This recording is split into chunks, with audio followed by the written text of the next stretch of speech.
नमस्ते स्टूडेंट्स। आज का टॉपिक है बग, डिफेक्ट और एरर में डिफरेंस। अरे, ये तीनों शब्द सुनने में तो एक जैसे लगते हैं, है ना?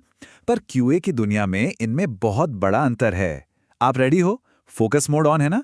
मोबाइल साइड में रख दिया? स्क्रीन पे ध्यान है? चलो शुरू करते हैं।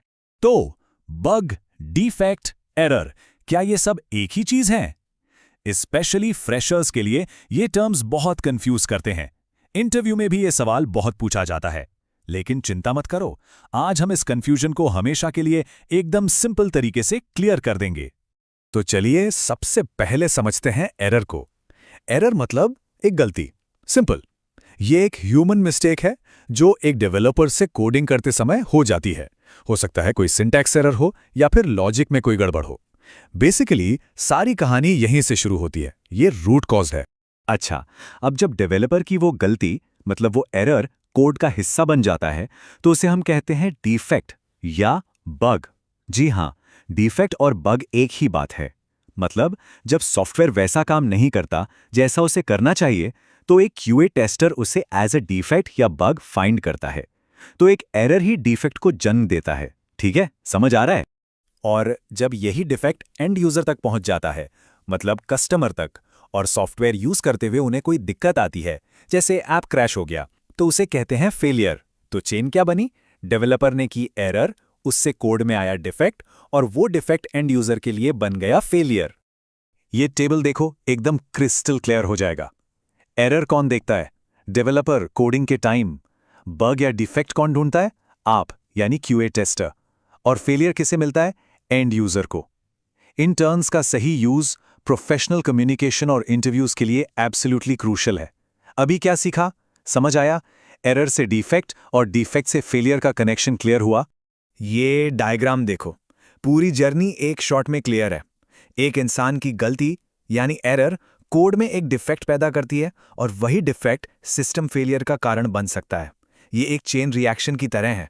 लॉजिक समझ आया या सिर्फ देख रहे हो? इस डायग्राम का फ्लो क्लियर है? ओके ग्रेट, तो अब आप कॉन्सेप्ट समझ गए। मान लीजिए आपने टेस्टिंग करते हुए एक बग ढूंढ लिया, कॉन्ग्रेचुलेशंस। पर अब क्या? बग ढूंढना तो आधा काम है, असली काम अब शुरू होता है, उस बग को इफेक्टिवली रिपोर्ट करना। एक परफेक्ट बग रिपोर्ट में ये 6 चीजें होनी ही चाहिए। एक क्लियर टाइटल, एनवायरनमेंट की डिटेल्स, स्टेप्स टू रिप्रोड्यूस मतलब बग को दोबारा कैसे पैदा करें, एक्सपेक्टेड और एक्चुअल रिजल्ट में क्या अंतर है, विजुअल प्रूफ जैसे कि स्क्रीनशॉट या वीडियो, और आखिर में उसकी सिवियरिटी और प्रायोरिटी। स्पीड ठीक है या फास्ट लग रहा है? सबसे जरूरी बात, बी क्लियर। आपकी रिपोर्ट इतनी साफ और डिटेल्ड होनी चाहिए कि डेवलपर आपके दिए गए स्टेप्स को फॉलो करके बग को अपनी स्क्रीन पर खुद देख सके। याद रखो, हमारा गोल डेवलपर की हेल्प करना है, उन्हें कंफ्यूज करना नहीं। और क्या नहीं करना है? कभी भी ऐसी रिपोर्ट मत लिखना समथिंग इज रॉन्ग या लॉगिन इज नॉट वर्किंग। ये सबसे खराब बग रिपोर्ट्स होती हैं, इससे सबका टाइम वेस्ट होता है। Always be specific. आप एक्टिव हो ना? माइंड इधर ही है ना? चलो अब देखते हैं प्रैक्टिकली कैसे करते हैं। ध्यान से देखना, स्टेप बाय स्टेप कर रहा हूं। मान लो हम एक लॉगिन पेज टेस्ट कर रहे हैं। एक्सपेक्टेड रिजल्ट क्या है? यूजर लॉगिन करे और डैशबोर्ड पर पहुंच जाए। लेकिन एक्चुअल रिजल्ट क्या है? लॉगिन बटन क्लिक करने पर कुछ हो ही नहीं रहा है। तो इसकी रिपोर्ट कैसे बनाएंगे?